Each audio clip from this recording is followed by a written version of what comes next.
ketiga di Vietnam. Hari ketiga, setelah hari pertama nyampe, hari kedua ke Sunward Banana Hills, hari ketiga aku plan ke Hoi An. Jadi, Hoi An itu sekitar 28 km dari Da Nang. Aku ke Hoi An naik motor lagi. Tadinya itu aku udah ngeplan kan mau bangun sekitar jam 6, nyampe di Hoi An jam 7. Tapi karena aku tidurnya telat, terus habis itu aku capek kan kayak keliling seharian di Sunward Banana Hills. Jadi aku bangun. Sebenarnya kalau jam 6 aku udah nyalain alarm jam 6 kebangun, tapi kayak I snooze in. Terus aku juga sambil kenapa snooze in itu aku mikir karena sebenarnya di Hoi An itu nggak begitu banyak yang mau dilakuin. Jadi kayak ngapain datang pagi-pagi ntar udah keburu selesai. Ya udah gitu, karena tuh pasti ke di Hoi An akan sampai malam karena mau naik boat yang ada banyak lampionnya. Itu cuman bagus kan kalau malam. Jadi aku pasti tuh akan sampai malam gitu di Hoi An. Akhirnya aku kayak bangun jam 7 mungkin atau jam 8. Terus habis itu setengah 8 mungkin, terus aku siap-siap, terus aku makan dulu kan karena dapat free breakfast. Jadi aku ambil dulu free breakfastnya, aku pesen mackerel sama dapat roti loh ya, mackerel roti gitu, sarden sama roti.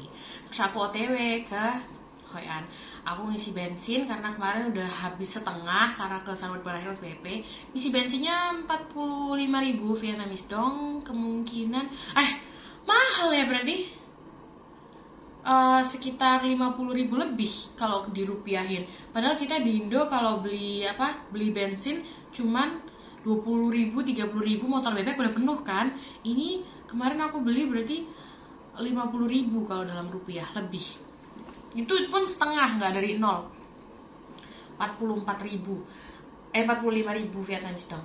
Nah terus aku jalan kan. Nah terus jalan ke Hoi An itu kita ngelewatin jalan utama yang paling deket sama laut tapi nggak sebelah laut. Itu jadi sepanjang jalan tuh aku ngelewatin hotel-hotel resort yang sekelas Grand Hyatt, Four Seasons, terus apa lagi ya, banyak pokoknya yang besar-besar mungkin 10-an. Itu di situ gede-gede, itu langsung pasti belakangnya pantai. Ya cuman FYI gitu aja sih. Terus habis itu jalan terus kan. Terus nyampe di Hoi An, pertama itu langsung begitu aku belok masuk ke daerahnya Hoi An, itu kelihatan ada padi-padi. Terus aku langsung kayak ya ampun, ini di Indo banget gitu kan, padi-padi. Terus aku ke Old Town-nya langsung karena itu main attraction-nya Hoi An tuh Old Town. Nah aku tuh di Hoi An udah akan ketemu sama temen dari Couchsurfing namanya Tran. Nah dia katanya tinggal di dekat Old Town. Kukira tuh yang deket banget. Jadi aku parkir di situ. Terus aku jalan kan. Aku udah foto. Aku udah di sini nih. Sambil nunggu dia bales, aku jalan-jalan. Terus dia bilang, oke, aku kesana. Terus aku bilang, loh, rumahmu di mana? Apa aku yang kesana? Soalnya tuh siang-siang Old Town-nya juga masih sepi. Terus mau ngapain gitu kan? Karena kan di situ cuman ngeliat-liat foto. Kalau toko-tokonya ya toko souvenir atau mau makan, terus kan kayak aku baru makan, jadi kayak bingung sebenarnya mau ngapain. Akhirnya aku bilang kalau aku yang kesana gimana? Oh ya udah boleh gitu. Bawa motor. Akhirnya aku ke tempat dia. Sekitar 15 nggak nyampe 15 menit, mungkin 10 menitan ke tempatnya dia. Nah terus itu tuh dia tinggal di rumah temannya, tapi temannya lagi pergi, jadi dia sendirian sama anjing-anjingnya. Aku tuh emang di profil Couchsurfingnya tuh ada foto anjing. Terus aku udah langsung kayak, kamu punya anjing? Aku mau ke rumahmu ya, mau main sama anjing. Aku kan excited banget gitu kalau ketemu anjing. Jadi aku senang ketemu anjing-anjingnya. Ada 2, anjing dia namanya Butter, terus anjing temennya karena nggak dibawa kan, itu namanya Ninbin. Itu buta dong, tapi nggak kelihatan, kayak normal tapi buta sebenarnya anjingnya itu. Terus ya udah aku kan kalau Couchsurfing, terus kita main ke rumahnya, bukan meet up. Kalau yang kemarin sama Melody sama Ali itu kan meet up ya, jadi kita di tengah-tengah ya keluar bareng. Tapi kalau ini kan hitungannya kayak kita mampir ke rumahnya, jadi seperti selayaknya bertamu. Jadi aku duduk terus ngobrol dulu kan, kayak cerita, oh iya gimana, ngapain aja gitu-gitu. Terus dia tuh sempat cerita, iya aku udah nungguin kamu tadi pagi, kirain kamu datang pagi. Terus aku kayak, aduh iya maaf aku ini capek, terus aku bangunnya telat, aku bilang gitu. Akhirnya dia bilang iya nggak apa-apa nggak apa-apa. Terus dia tuh ngasih aku snack Vietnam, ada yang kue kayak crackers biskuit gitu, terus ada yang manis banget, teksturnya kayak pasir gitu, jadi kotak tapi begitu kalau mau begitu dimakan kayak teksturnya pasir gitu, manis banget, aku nggak begitu suka. Terus habis itu aku juga ngasih ke dia. Jadi aku tuh kalau ketemu couchsurfing, kalau apalagi kalau udah tahu sebelumnya, itu aku pasti bawain snack gitu dari Indo, dari Malang. Khususnya aku tuh suka bakpia, mangkok. Jadi aku ya kita pasti mau dong ngasih ke orang itu apa yang kita suka gitu kan. Masa kita nggak suka sambel terus kita ngasihnya pokoknya nggak suka yang nggak enak terus kita kasih yang nggak enak, kan nggak gitu. Jadi aku sukanya apa aku ngasih orang itu gitu. Aku suka bakpia mangkok rasa coklat, jadi aku bawain dia itu. Terus dia nyoba, oh iya katanya enak. Terus ya udah cerita lah panjang banyak gitu kan. Itu cerita sampai jam 11 mungkin ya di rumahnya. Terus tuh aku bilang kan, oh iya BTW kalau yang coconut boat itu di mana ya? Aku kira sebelum aku ke Hoi An, aku kira coconut boat itu ada juga di Old Town. Jadi di Old Town kan dia boat-boat yang buat lampion. Tapi aku mikir mungkin pagi itu coconut boat gitu. Ternyata coconut boat itu tempatnya beda. Terus dia bilang, oh ya mau coconut boat sekarang. Ayo, ini aku ada temen. Aku udah teleponin temen katanya gitu. Terus aku kayak ih baik banget. Ternyata mungkin aku bisa dibilang beruntung juga karena si tren ini dia baru pakai couchsurfing. Biasa lah ya kalau orang pakai pertama pasti kayak sangat all in, sangat invested dan pengen yang terbaik. Ya aku mikir kan karena misalnya nih aku bayangin kalau aku couchsurfing di Malang, terus semua orang ke Malang tuh pengennya ke Bromo. Nah kalau tiap ada orang datang ke Malang aku ke Bromo lah aku jadi travel guide. Maksudnya bukan itu bukan ngejelekin, tapi maksudnya kan aku bukan travel guide. Terus masa tiap ada orang mau ke Bromo aku nemenin dia ke Bromo, kan kayak akunya yang bosen dong gitu kan. Tapi kalau yang pertama, kedua, ketiga ya masih ayo ke Bromo sini aku temenin, pasti kayak gitu kan. Nah jadi aku sangat beruntung karena dia aku teman pertama dia di situ di couchsurfing yang dia ketemu. Jadi dia sangat all in gitu. Dia kayak apa namanya? Ayo mau naik coconut boat gitu. Ayo aku udah bilangin temanku gitu. Padahal katanya dia tuh belum pernah main coconut boat karena dia anaknya yang emang sukanya membaca, nggak begitu suka yang ekstrim gitu kan. Jadi dia belum pernah naik coconut boat. Akhirnya dia juga emang mau ikut, tapi katanya ya aku ikut karena nemenin kamu sih, kalau enggak juga aku nggak tertarik katanya gitu. Jadi aku sempet nggak enak kayak ya udah aku yang bayar aja nggak apa-apa gitu. Tapi ternyata waktu kita naik kan dia akhirnya bareng aku kan, satu coconut boat tuh bisa berdua. Akhirnya dia juga bayar sendiri dong. Terus aku udah kayak ya nggak apa-apa aku aja yang bayar, tapi katanya nggak apa-apa kita bayar masing-masing gitu. 120.000 Vietnamese dong per orang. Jadi itu sekitar mungkin 150 kurang kali ya, 150.000 kurang.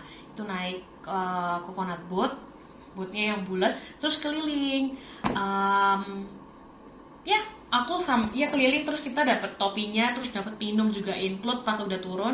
Terus habis itu kan ada dayungnya juga, jadi ibunya dayung, terus aku kayak dayung gitu kan. Dia nyoba dayung tapi kayak jelek gitu, namanya maksudnya nggak biasa. Aku nggak tahu ya kok aku bisa biasa ya, mungkin dulu udah pernah kan main kayak atau apa gitu di Indo, jadi kayak udah biasa. Terus sama kata ibunya, iya ini bagus loh dayungnya, mau kerja di sini nggak katanya gitu. Tapi ya gimana ya. Terus habis itu ngirain tur coconut boat itu termasuk yang muter-muter. Jadi di Hoi An itu ada coconut boat yang kayak sama sama pendayungnya, petugasnya itu dia bisa ngedayungin yang dibikin kayak muter gitu lah, pokoknya ngespin kayak gasing tapi naik turun gitu kan karena di air. Terus aku tuh mau coba ini gitu, bukan turnya. Bahkan aku sebenarnya nggak peduli turnya, kalau nggak tur langsung naik itu juga nggak apa-apa gitu. Cuman nggak bisa karena kan dia harus, jadi ya memang kayaknya ya strategi juga ya. Jadi kita harus tur dulu, keliling dulu, baru di salah satu poin rute keliling itu ada yang bisa main spinning itu gitu. Jadi kita tur, terus waktu itu aku di spinning itu kita bisa, orang itu tuh kayak apa ya, checkpoint. Terus kamu tuh bisa ngeliatin aja, bisa main, bisa ngeliatin aja. Kalau main ya akhirnya kayak perahunya di bump itu cadar. Terus aku pindah ke coconut boat yang bapaknya yang bisa muter. Terus aku diputer lah itu, aku nyoba kayak, karena aku ngeliat kayak ya ampun seru banget, aku harus coba waktu aku lihat di internet gitu kan. Akhirnya aku cobain sendiri dan itu pusing, dan aku surprise sih sebenarnya karena aku berat ya. Untung aku tuh takut kalau bapaknya nggak kuat gitu kan. Ternyata bapaknya bisa gitu. Terus aku tinggal kasih tips doang. Aku kasih tips kayak 30 Vietnamese dong, sekitar ya mungkin kurang dari 50.000 sih itu.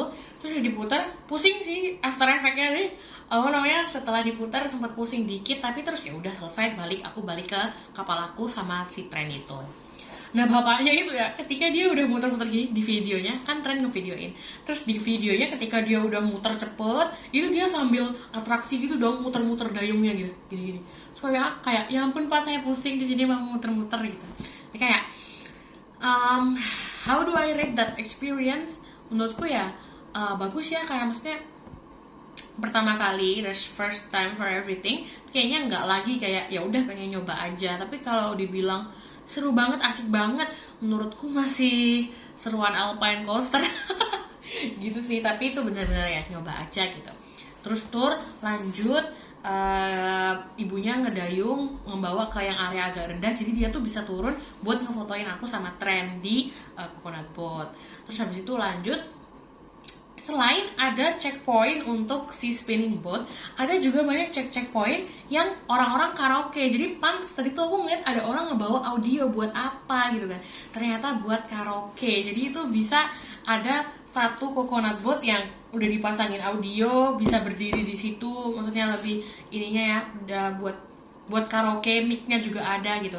Buat nyanyi-nyanyi. Jadi kita sempet ngeliatin orang nyanyi karaoke di tengah sungai gitu, kayak lucu banget, kayak first time for everything. Terus habis itu ya udah ngeliatin doang, aku kayak aduh maunya pengen sih nyanyi sejujurnya ya, tapi kayak aduh udah skip gitu. Terus lanjut turnya, terus ibunya tuh juga nunjukin kita trik, dia apa namanya, mancing kepiting gitu, ada kayak pancingannya, terus bawahnya tuh kayak daging cumi itu katanya diginiin, terus sama kepiting tuh langsung ditangkap gitu sih. Udah kita, terus habis itu udah selesai, balik ke tempat awal, kita dikasih minum kelapa. Kirain tuh kelapa muda ya, ternyata itu tuh dari kelapanya si coconut palm, bukan coconut tapi coconut palm, dagingnya coconut palm. Pantesan dagingnya kok agak tebal, tapi emang mirip kayak degan, tapi lebih tebal. Makanya aku kayak, loh kelapa kok bisa setebal ini gitu kan. Ternyata itu kirain olahan. Ternyata itu emang coconut palm, sampai diambilin yang masih di dalam buah, terus dibeleh, terus ini nih gitu.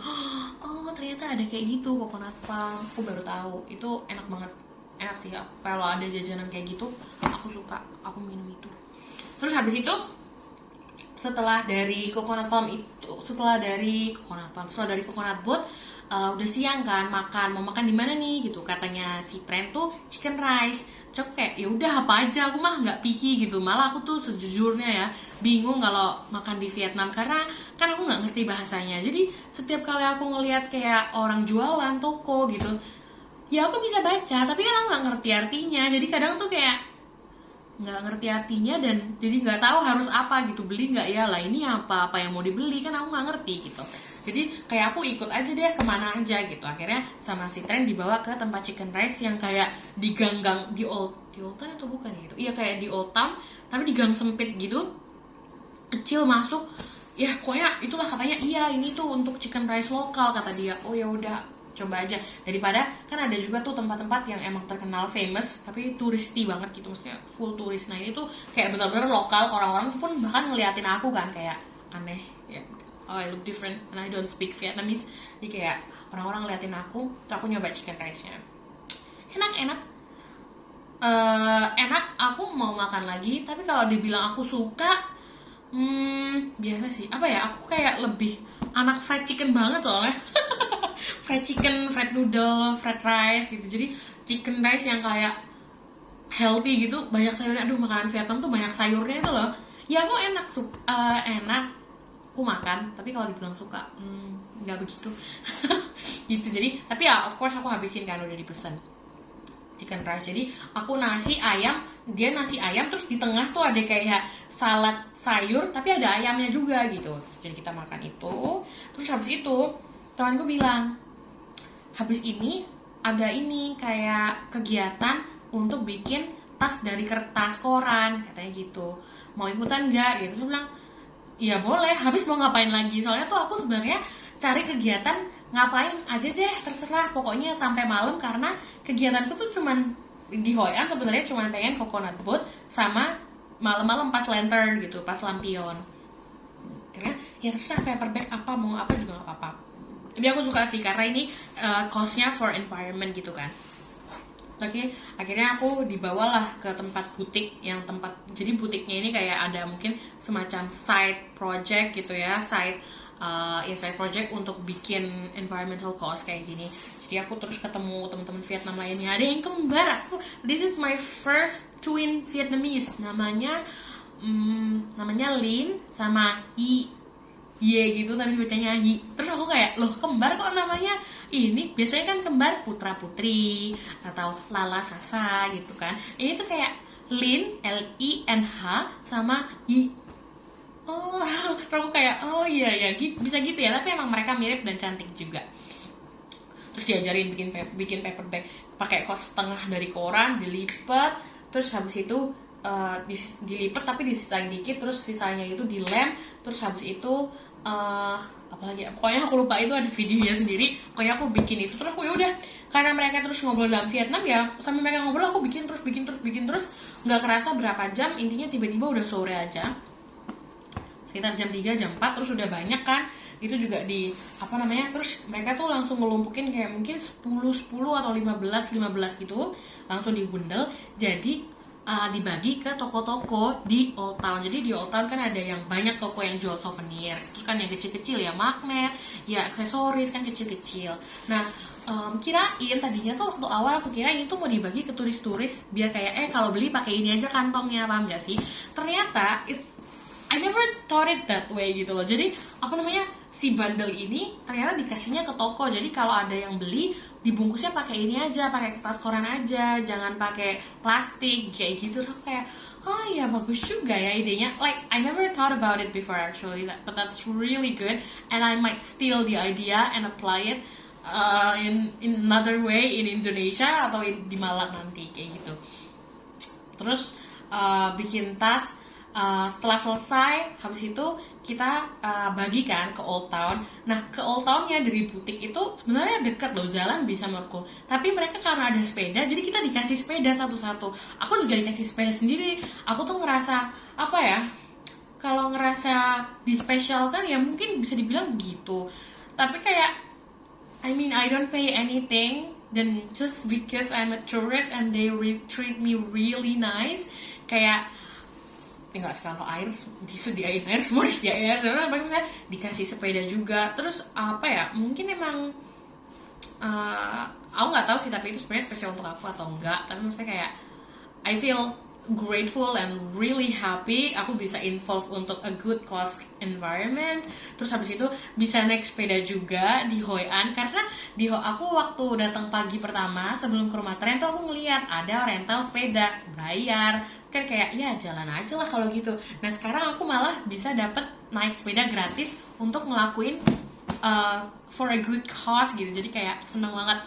Terus kita keliling lah bareng, tadinya iring-iringan tapi terus lost, padahal di keranjangku tuh ada 2 bondel. Akhirnya katanya ya udah kalian bagi aja lah, kalau ada toko tawarin aja mau atau enggak gitu.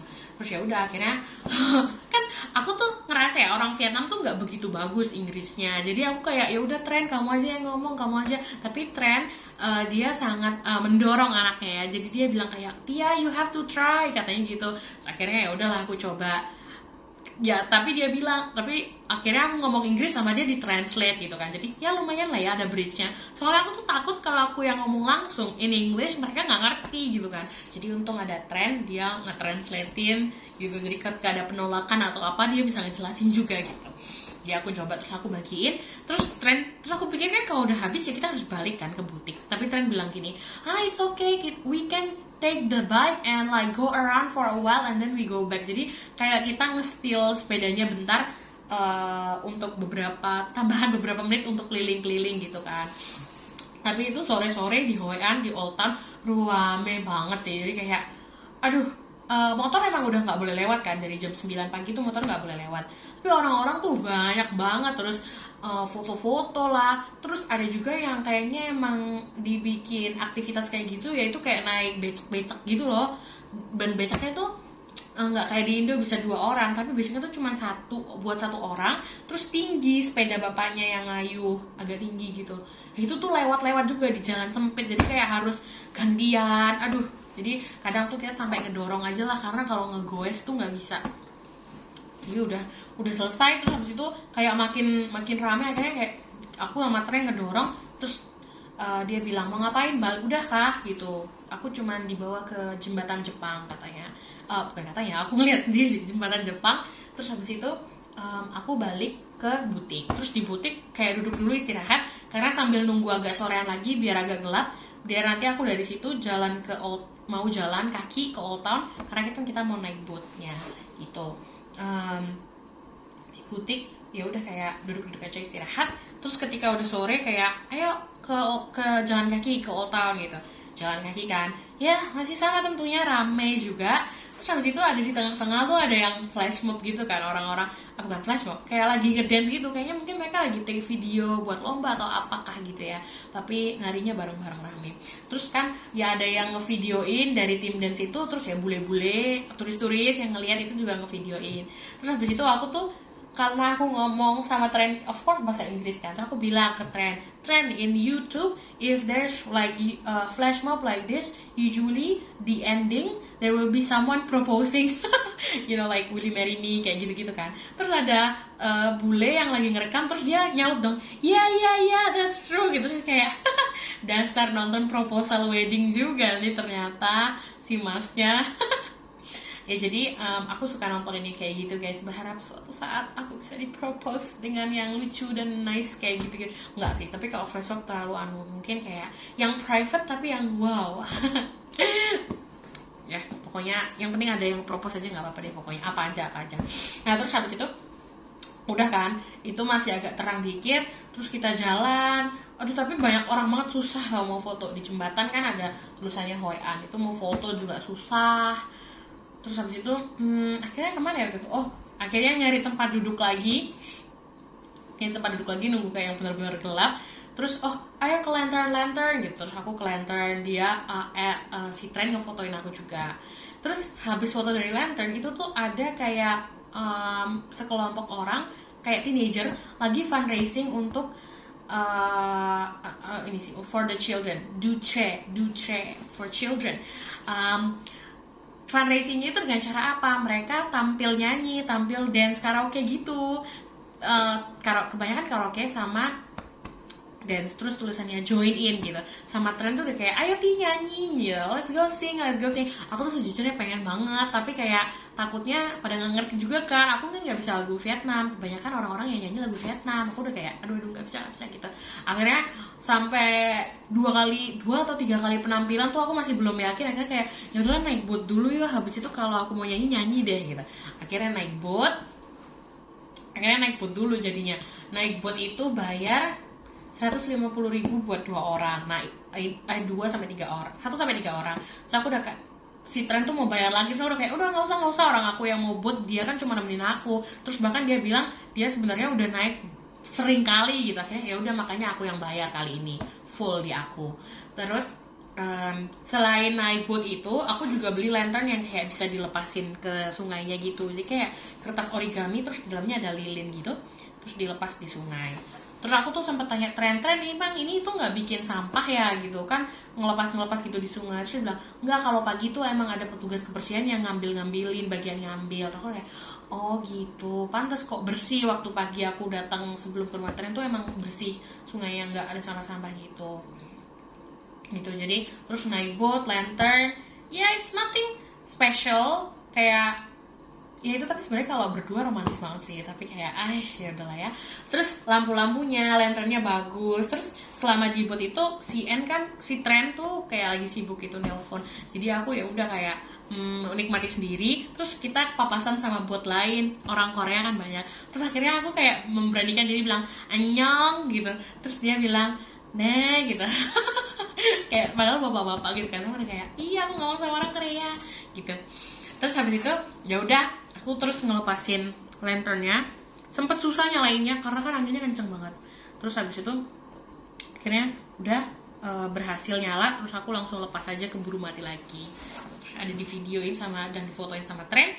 Terus habis itu udah selesai, kita turun, itu sekitar mungkin 20 menitan boatnya itu, bayar 150. Sebenarnya mahal juga ya kalau dipikir-pikir. Tapi ya udahlah ya, namanya juga liburan. Terus habis itu setelah selesai naik boat, lapar kan, makan. Terus aku tuh bilang aku belum nyobain mie, aku belum makan po gitu. Terus tapi si itu bilang, si Trent tuh bilang nyobain Korean barbecue karena pork. Aku bilang pokoknya kalau sembarang pork tuh aku pasti suka kan. Jadi akhirnya kita ke Korean barbecue, jalan kaki dulu keluar dari Old Town, ngambil motor di butik. Terus habis itu kita ke Korean barbecue. Korean barbecue-nya itu bayar 200. Kok lebih mahal sih? Lebih murah dong harusnya. Lebih murah, ya ampun salah. Aku bayar 250.000 Vietnamese dong. Berarti itu sekitar, kalau waktu aku masukin itu 160.000. Pokoknya di bawah 200.000 gitu.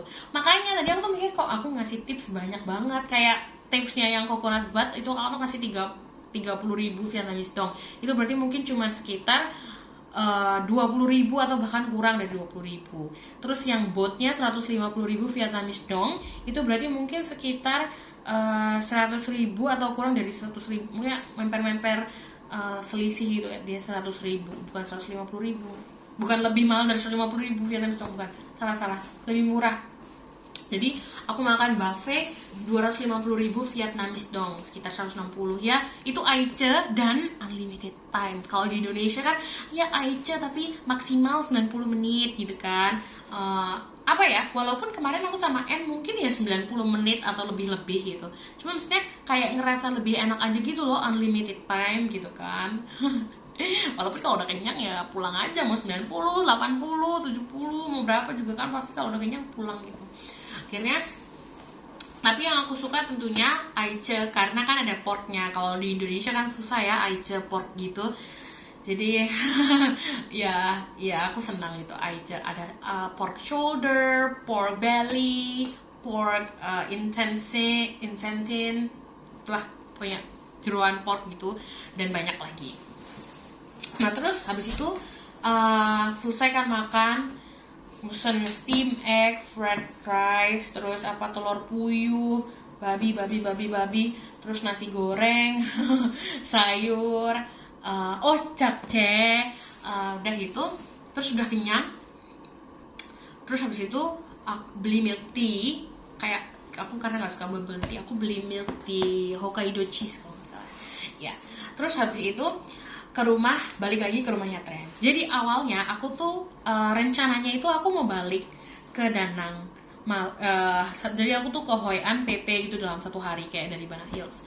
Tapi aku tuh H-1 aku tuh keinget kayak aduh kalau jalanannya ngaco gini, orang-orang nyetirnya ngaco, gelap, dingin, aku pulang nggak ya malam. Nah itu aku udah tanya sebenarnya H-1 ke Trent, aku boleh nginep nggak ya kalau misalnya bahaya jalanannya gitu, takut aku gitu kan. Dia bilang aduh aku nggak enak nih kalau kamu nginep karena ini bukan rumahku, jadi aku kayak nggak berani ngasih izin, katanya kayak gitu. Nah pas hari H ketika aku udah sampai di Hoi An, bahkan itu sebenarnya ketika udah sore nih, ketika selesai bagiin paper bag, waktu lagi killing time di butik, tiba-tiba tuh Trent bilang kamu nginep aja nggak apa-apa, nanti aku bilang temenku pasti boleh kok, dia nggak akan masalah gitu. Soalnya si Trent itu mau ngajakin aku sunrise di pantai Bang Beach di Hoi An. Terus aku udah kayak lah, oh jadi boleh nih, ya udahlah nginep aja. Aku emang ini apa namanya kayak takut kalau pulang malam dan dingin, aku nggak bawa jaket, pakai baju segini. Terus walaupun sebenarnya di itinerary awal aku kan emang ngerencanain berangkat pagi, pulang malam, balik ke Danang. Karena besok paginya kan aku gereja tuh jam 10. Hari keempat tuh aku ada gereja jam 10.